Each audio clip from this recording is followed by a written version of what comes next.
As workers in the World Trade Center, this is a sound none of us wants to hear. But if we don't listen to it, if we don't heed the alarm, our lives and the lives of the people we work with could be in danger. That's where you come in.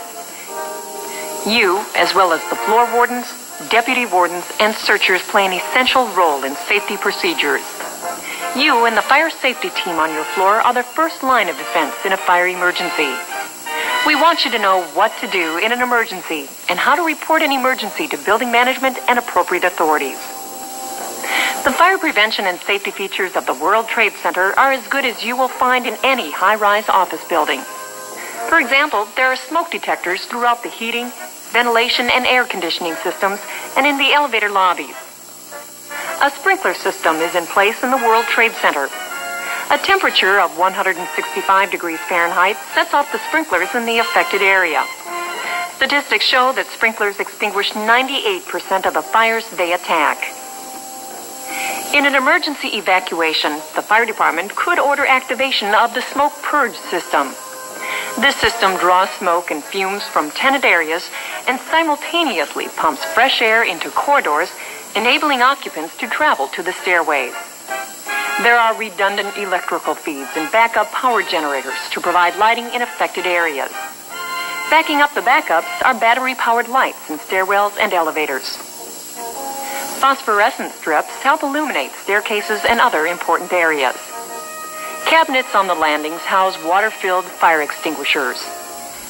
However, World Trade Center occupants should not attempt to use this equipment if by doing so they would expose themselves to personal danger or cause delay in the evacuation of a fire floor.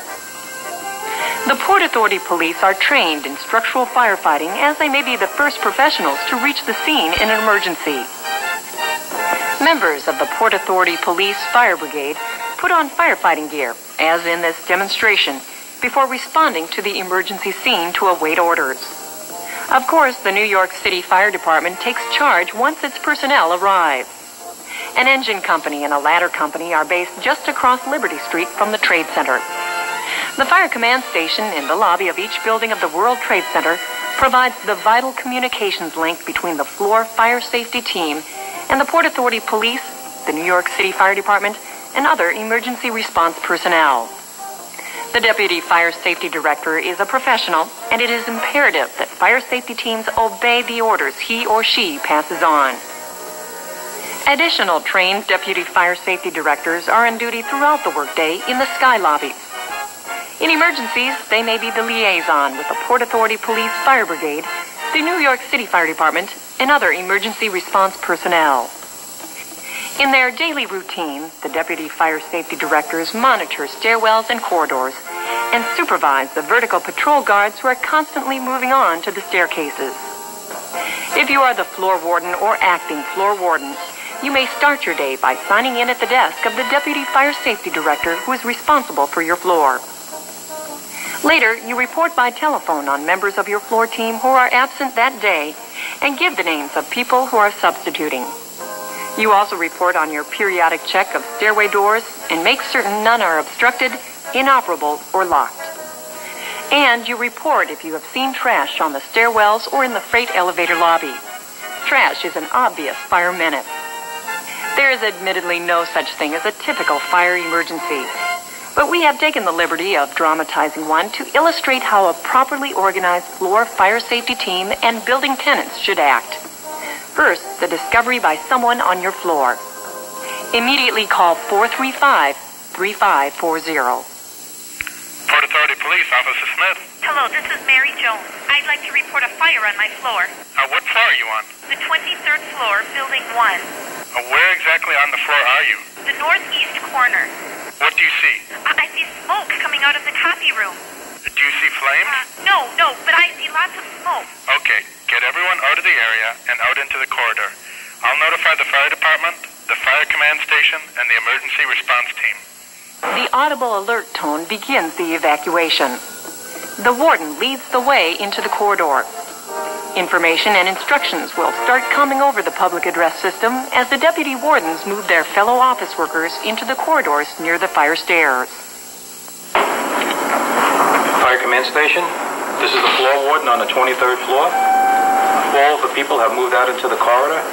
Are your searchers getting everyone out? Yes, the searchers are searching the offices right now. Male and female searchers make certain no one is left behind in restrooms and individual offices. Doors should then be closed but not locked. This is so the fire department can gain easy access and conduct another search as quickly as possible. Even in an emergency, you may encounter people who just won't cooperate. But you're not required to risk your life for some would-be tycoon. All right, Steve, you gotta give me those figures for the East Coast. Yeah, Get come on. out. Done now. You hear long? We have I don't have time. Please get out of my office. leave. Please. No. Steve, stay on the line. I want to get this done now. All right, come on. You gotta go. Just go away. Thank you. All right, we gotta go. All right, give me those figures for the East Coast again. Yeah. All It right. is most important that team members report in detail to the warden so he or she can be certain that everyone on the floor is accounted for. Fire command station, this is the floor warden on the 23rd floor. We have one individual who refuses to evacuate his office. Where exactly is he? He is in the southwest corner, room 2371. Okay, that's all you can do. We'll take care of it.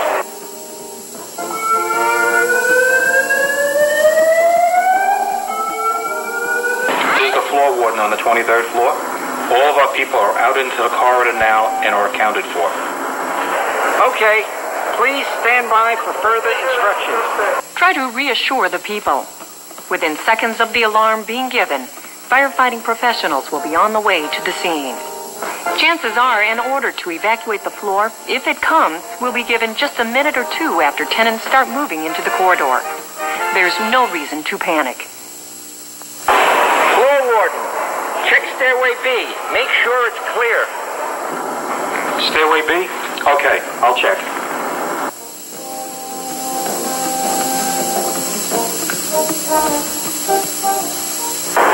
Third floor, fire safety team. Using stairway B, start an orderly evacuation to the 20th floor. Please walk. Don't run. There is no danger. Fire safety team, please report in when all occupants are assembled on the 20th floor. Thank you. Originally, at least, only the floor where the fire has been discovered and the floor immediately above it are evacuated. There should be no crowding on staircases. If more than one staircase is used, everybody would still emerge on the same evacuation floor to await the arrival of the Port Authority Emergency Response Personnel or the New York City Fire Department. This is the floor warden from the 23rd floor. We are now on the 20th floor and we are waiting further instructions. Okay, you'll receive further instruction from the emergency response team or the fire department. Some co-workers may require or request assistance if there is a fire emergency. The floor warden should designate companions in advance to be with those people throughout the emergency. A special chair is provided to floor fire safety teams for people who need assistance to go down the stairs. A note of caution, the person operating the chair should weigh at least as much as the person being assisted. So, to recap the duties of the people in the white cap, the warden reports in explicit detail and relays directions from the fire command station and fire professionals. The deputy wardens in the red caps round employees up, lead them into the corridor, and make sure everyone is present or accounted for. Searchers check offices and restrooms to make sure everyone has heard the warnings and direct them to safety. The rest is up to the professionals, the police, the firefighters, and emergency response personnel. You will become more comfortable with the procedures of the floor fire safety team as you take part in the twice-a-year fire drills required by the New York City Fire Department. Take the drill seriously and try to get your fellow workers to do the same. There are many safety features in the World Trade Center. But in a crisis, it is people who must do the job. People like the members of the World Trade Center fire safety teams. For further information about floor fire safety teams, please consult the Tenant Fire Safety Guide or contact the World Trade Center Fire Safety Director, who will provide assistance, direction, and training for members of the Tenant Fire Safety Team as well as office employees.